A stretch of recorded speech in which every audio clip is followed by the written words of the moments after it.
Hi guys, welcome back to Sandling Junction. In this episode, it's a huge apology. It's not a lot of action, not a lot of update. So let's roll that intro. Let's just see what's been going on.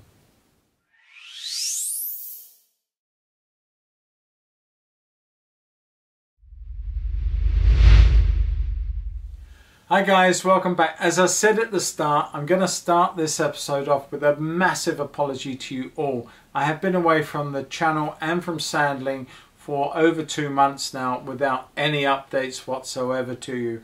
I do apologise for that. I've been extremely busy at the gallery with the sort of summer and people coming out after lockdown, and at the same time I've created a lot more work on my painting channels. I've got 2 painting channels on YouTube, and I have got a large Patreon which needs a lot of work on it. So those are some of the reasons why I've not been busy in here. I've also been away painting down in Cornwall for a couple of weeks, so that obviously I couldn't be here. And there's 1 or 2 other things, and one of the biggest problems I've had is the sort of doorway. I will touch upon that during the course of this video, and it has caused me an awful lot of problems. And before I sort of finish the last video update for you, it was fairly obvious to me that that actual area had to be addressed, and really well addressed, because it's just not working properly, and I was getting more and more frustrated with the whole thing. So I actually then looked on YouTube. There was a couple of videos out, one from a guy called from Rail. We have spoken on text before. He's a really nice guy, very knowledgeable, and well worth checking his channel out. And also John from DCC Concepts, and the idea was that I needed to recreate the board itself, which I've done, and I need to put in a soldered set of joints. Now what I bought from Concepts was a couple of packs of these that you can put those down and put them in where they're going to go, of course, and they suggest sort of 3-4 each side of the joint. Solder your track down in place and then just cut through it very carefully, and to allow the free movement. Now hopefully, and I do say that with fingers crossed, hopefully that will be the final way of doing this. I don't know. You will see when I show you that I still am not out of the woods yet, and I'll let you be the judges to that when you see the bit of footage. And if you've got any better ideas or any great suggestions, please just stick them in that comment section under the show more tab and everything else.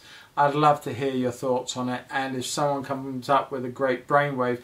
I know that we have been over this question on my channel before, and I'm really hoping to put it to bed this time, because I'm getting so frustrated that every so often I just can't run trains, and I haven't been running trains for over 2 months. So I've got to address that, and hopefully in the next few weeks I can. Okay, those of you who regularly follow the channel will know that this area here has been the source of many issues in the past with Sandling. It's an area that has to keep coming in and out. It just can't be left there with the occasional lift out as and when needed, because this is my main entry in and out of my workshop, my train room as it were, and so I do need to have this out and stored more than it is actually in. But every time I do that, I keep causing problems. Already these here have been laid many times, and in fact these I think have been laid more. But I do need to make something more permanent, and it was Rail that came up, not with a new idea. I have seen others do this, but he sort of made the operation seem very simple, a very logical approach to the whole problem, and so I have adopted that. But I will show you what I'm going to be using. So what am I going to do to overcome these areas here? You can see the damage that has been done, the misalignment of the rail, and 2 things I've got to do. I've got to make sure that this area here sits in the right place each time. Now it has moved, it's timber, and it is not the very best of timber work or woodwork from my own point of view. So I'm going to look at that today and see what I can do by possibly remaking this top in still in 1/2 inch or 12mm ply, but with a lighter base underneath it and some better way of lining it up so it fits in. What I'm going to use here are these from DCC Concepts. I knew they were on the market. I didn't associate them from this packet exactly what I was looking at until Wallsrail pointed them out, and then I talked to the chaps at DCC, and as I've already said, I'm a big fan of their products. I get nothing for promoting this, but it's just my way of thanking for all the help they give me. Literally caught a rag on it and ripped this one almost right angles out of several chairs. It's ripped way back up here.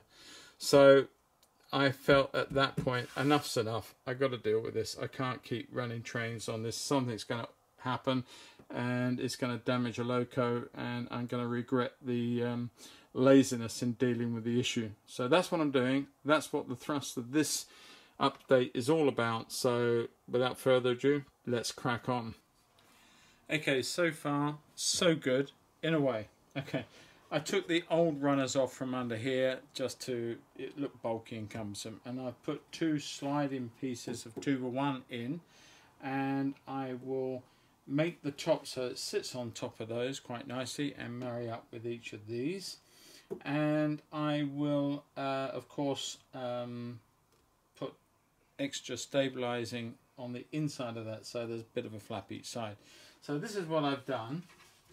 Now I did try and salvage the old one. Unfortunately, some of the screws got really turned up in the mix and just did not work. What I'm going to be doing is I'm going to put a piece of board here so it can only go back to these bricks. That's the plan. I've got that cut. That will go on there. It's only a 9mm piece, that's all it needs. And I've added this section in here. Now, this is all great. Looks nice, and that will come off, and I will put a brace under here to support all of this. So I don't expect any issues there. What was an issue, it doesn't matter how hard I measured, I still got a gap more than I wanted to. This unfortunately was a little short, so I couldn't do much more than see how that went. But when look, this is a piece of 4mm timber strip, and that just sits in there. Look at that. That just shows how I was off with the measuring, and yet I measured so many times. Now I do know that this goes out at an angle. There is a difference. It's not square all the way through, so I have that to deal with anyway. Okay, so there's the result of the day's work. The new piece is done. It fits in very well. It's got a few issues under there, but I'm no woodworker, as you can see, but it does slide in and I can do this. Now to this point here it starts to bind up, so it may be that this area here is just a little proud and might need a little bit of work on just on the edge there so it can slide all the way through. But it is a tight fit, but it slides, and with a bit of wax on the wood it will work out. Now I've got to just make an adjustment. This here, it's just got a kick in it and it's flush on this piece, so there must be a very slight difference in the thicknesses of these 2 pieces of board. This side is fine. I've got no problems with that at all.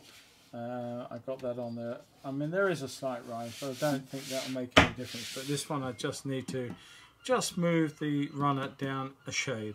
Now I've got a tunnel coming out here somewhere, but I can sort of bring that around in a stronger curve and sort of give that a bit of just a kink out of there, somewhere like that. That would be quite nice.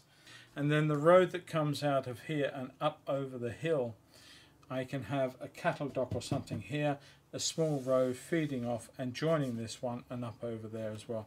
So trains can come all the way through and deposit carts of cattle or whatever, sheep. Sheep is a big industry down on the Romney Marshes, so it could well be sheep. But I think there's enough room to play around on here now, and the whole thing, let's take this off. The whole of this board will slide up and out, and it is so simple.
Hi guys, welcome back, and this is not going to be much of an update really, but I just wanted to show you a couple of things that have been going on. And one of them is that this area here, or the old system that I had, has gone, and it was very heavy, very cumbersome, and it wasn't well put together because I kept ripping up tracks along here. So I took a leaf out of a couple of people's books on YouTube, and also my friends helped me at DCC Concepts. Now what I've done is I've come up with this. This, I hope, still fits. Good Lord, look at that. It doesn't fit. Wow. Now that wood has swollen in the last couple of weeks since I've done this. Since I made this wood has swollen. Well, I did not expect that when I started this bit of film rolling. I did not expect that. I thought this would just sit back down in place, end off. Now this was a fairly close fit before, but since the sort of summer's ended and the dampness of the autumn has come on, plus the fact I actually haven't had a chance to get out of here at all, or to do any work out here, and certainly not this. In a way, I'm pretty glad that I didn't get on with this, because I would have soldered all this up, and I would have come out here on a day like this ready to play with the trains, and I would not have been able to do it. Look at that. That wood has swollen quite considerably. So I really do need to think this through a lot more than I'm doing right now, because I can't use that as it is. It's not much, but it is enough.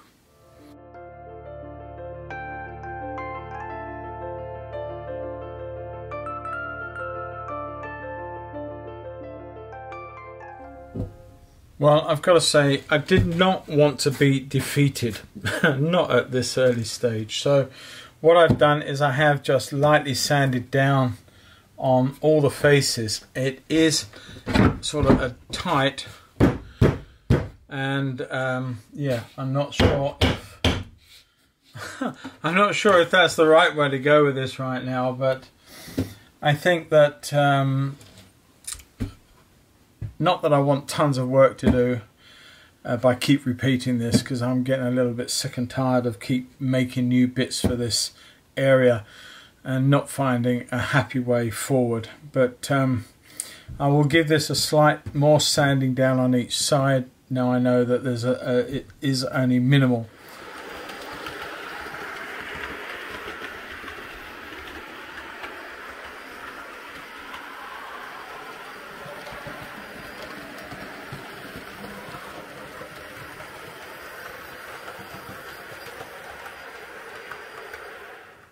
Okay, so one of the things I did do recently, as I said earlier, is that I managed to get to the Folkestone Model Railway Club show at the Lees Cliff Hall in Folkestone.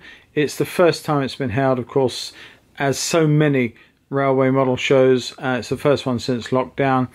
I was hoping to catch a few people like Susanna, but unfortunately couldn't make it. But I still, nonetheless, had a lot of fun, met a lot of friends. But I also managed to add to my fleet. When can you go to a railway model show and not add to your fleet? Now I saw these two Bachmann sets, 2411s, and by buying the pair of them I got them an extremely good price, and I can't odds that. I put 2 chips in, and I'm just waiting to program them in, and they will be running on the layout at some point. Now because they're 4-car sets, I am going to marshal them on some of the long lanes behind each other. They are able to take 8 cars, so I will have one and one other behind, and I've got several 4-car sets, and I don't really want to keep putting them on and off the track. Okay, now adding to my spam cans, and I do love these unrebuilt light and heavy Pacifics, the Merchant Navies. And this one is Bude. Now this was a special edition from Hornby a few years ago, and it was sort of representing a very small era of a few months only, when Bude was taken over by British Rail from her previous Southern livery as such, and they put on a black tender, British Railways tender. It obviously didn't last that long for very long, and I have been told it's only a matter of a few months. But as it was a special edition, I felt that it might be nice just to acquire this one, and it's a little unusual, and I haven't got too many of the unusual, but it was nice to have. So I grabbed this one from the same buyer that I bought the two Class 411s from. It's also had a chip in it, it's all been catalogued, and it is running nicely on the layout. So what else can I show you? Let's have a look. Okay, so this King Arthur class was a beauty, just waiting to be snapped up. Again, I got it at a good price. I bought it together with Bude and was able to negotiate down on the prices, so that was good. But this goes with my other King Arthurs. I've got several of them, and recently acquired the new Camelot in a black livery. So this is Excalibur, and I just love the names. They're just, you know, names from my childhood, King Arthur and the Knights of the Round Table, all that stuff. So I just love all that. So I managed to pick this one up. Again, it's been chipped, and it is now running and logged in on everything else to run on the track. So that, I think, was the final Loco acquisition, as if it wasn't enough. And I did buy a whole raft of different wagons and a few coaches to add to my fleet as well. Hi guys, welcome back. Now this is something else new for me, and something that I treated myself to also at the Folkestone show. I always vowed I was never ever going to get involved with computerization, i.e. tablets or PCs or anything out of the like on my layout. I felt that I wanted to drive trains, not just completely automate them. But I also know that what I am doing with my layout is to do some automation, such as this, which is all under development and happening, as well as the NCE system, which is there.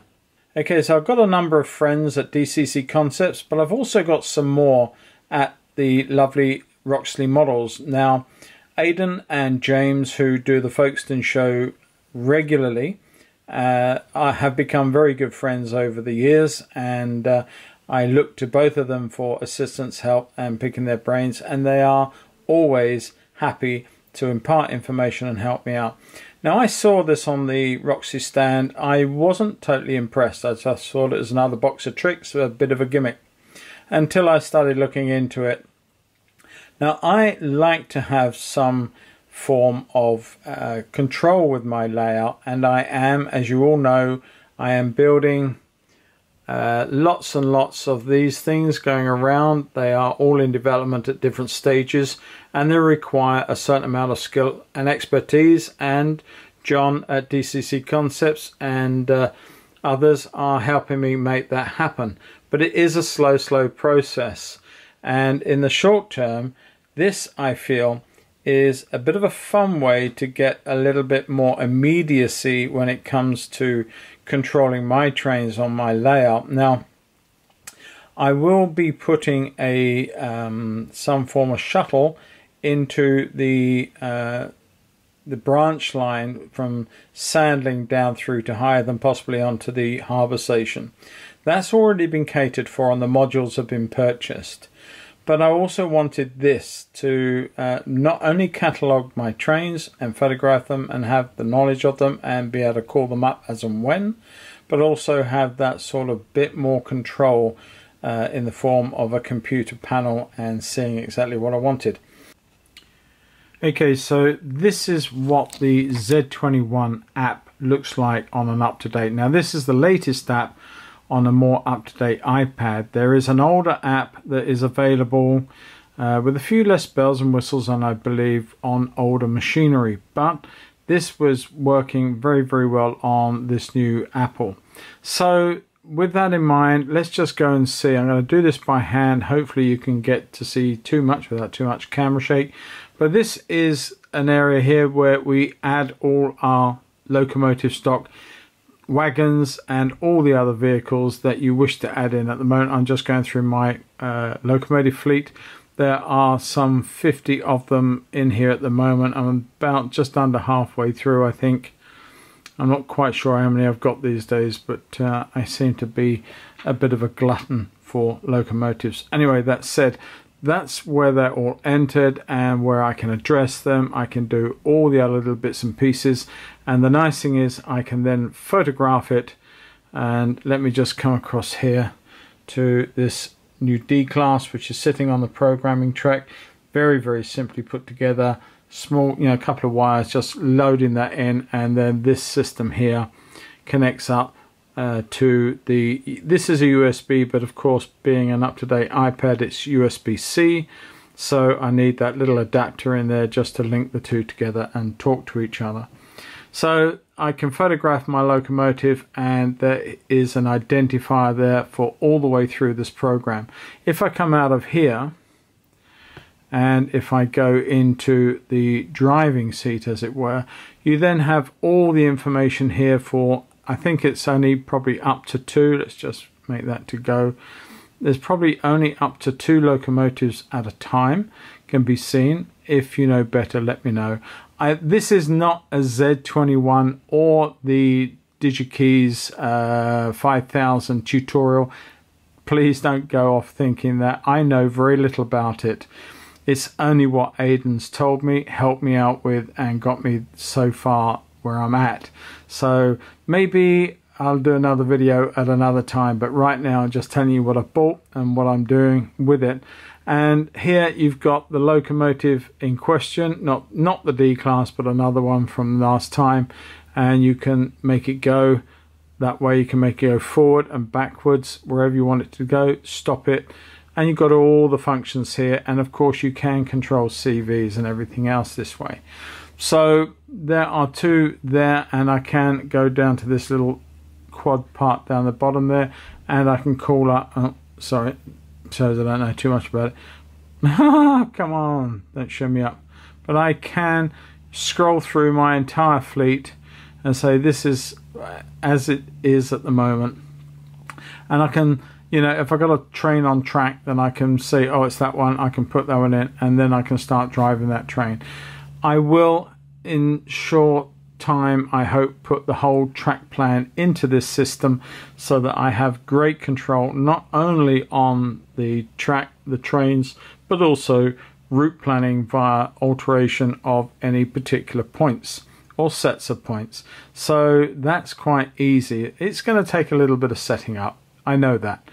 I'm under no illusion, but therefore so too is all the other physical stuff, such as all the control panels I've yet to make. And I would love to have some more automation, and I think that this system is probably a little quicker route through to automation than all the individual panels and all the other stuff that I've yet to do. But I will get there. Okay, so what I'm going to do now is just take you very quickly through putting one locomotive, that little D class you saw just now, into the sort of catalogue of locomotives in the fleet. So what I've done here is I've just gone on to a single one of these. Now the closest one would help, in this case a C class, because I have no D classes registered yet. So I've just called up this C class. Now the first thing you do is you go down here and you just press on duplicate. When you duplicate it, you bring in all the background stuff that you would have to import and do individually. So it just copies all the important stuff over into a new folder and a new file ready to just put the I's and T's into. Now, I've already done that, so let's just go to this one. This is the one that I've just been playing with. I've already put the D class in from the C. I'm just going to come back and take that out because it is an SE&CR D class, and it's running number, oh, let's get rid of that. Keep doing this, just nothing to do with the program, it's more my controlling my laptop and my little iPad. Okay, its running number is 317 and 31, and it is in a new, these are batches, so you can call up here and you can complete categories. I've got several already, but I do not have one yet for a D class category. So let's just put that in there. Let's just create that. And what will happen is I create and put in a new D class in the future, it will populate that. So let's put in D class in there. Okay, so we've got that set up. We can qualify that now. We can come out of the C class and we can put and highlight the D class. There you see it there. It has it's now got its own category that it's into. Here is where we're going to change the information in regards to the photograph in the moment, but the short term I need to change the code. Now, two things I can do here. One, I can either take this and let's go complete all, and we can go copy, bring it down to here if you don't want to keep typing everything out all the time, and let's just paste, and that changes all that to match up here. You can add other information as you wish to do so. What I'm also going to do, and the most important thing, is I've got the running number here, the Loco. This is still registering the old one. So let's just take that away because we don't want to code this the same as another Loco. And I use the last 4 digits or 4 visible digits of a locomotive. In this case, it's going to be 1731. Now, the moment I press OK on that, a little program thing will come up here, and I'm going to tell it to do the program track. When I do that, you'll hear the little D class do a few movements as you normally do when the coding is being done.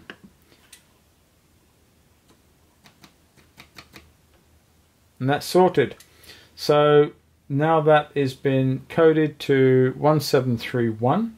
So now what I can do is I'm going to take this laptop, I'm going to press on here, and I'm going to use the camera very quickly just to spin this around and take a very quick picture. And you can see the little photograph that I've taken, and you get to choice of either retake it if you're not happy with it, and or using the photograph. And that's what I've done. I'm using the photograph. There is my D class, and hopefully that's all still nicely in shot for you. Now the thing is that you'll see all my locomotives are back, front, and the reason that is that when you go onto the next piece, this is all done now. The Loco's committed, it's in, it's been tagged with its number, sorted. Now you can put this on your layout and run it if you wish to. All I do now is go from here. If you want to test it, we can go into here, the driving, and we can look, and there it is. There's our locomotive. Now the reason that I photograph them back and front is the direction of travel when you're using this. There's nothing worse than having one facing that way because it was very confusing. That is forward, that is reverse. Therefore, if I had the photograph left to right in that fashion, I always know I'm correct for the direction of travel. I can make this now move, and it's going backwards. If I stop it, let me just, I won't hold the thing up, but trust me, it is moving, and I can just pick that up and I can make it move forward. There is no sound on this one, but I would then test all the sound, the speakers, the horns. What I will say is that this system is just one of 2 that I have, because I still have my Pro cab, and I still have a power cab as it happens, but I still have my Pro cab, which is linked up to a DCC power 5 amp boost, and of course the Pro cab control system, and this is one of the systems in place to stop surges and shorts to affecting any of this apparatus behind it. Now the way that I've got this, it's all pretty crude right now in terms of wiring. Please forgive me for that. This was cobbled together quite quickly. But what I've got is I have this system with a little push together plug on the end here, one of these little push together chock blocks. I have also got 2 wires coming out of the DR5000. This one at the back is not connected. This will connect to the track via this. So when that is on and I'm connected to the track, no problem. It will operate everything up here. What I have also got is another one which has the same ending to it, and that connects well, it's a short piece here, but it does connect to the programming track. So I've got both able to run on this. With all that said and done, if for instance I am not running this system and I want to test anything on the NCE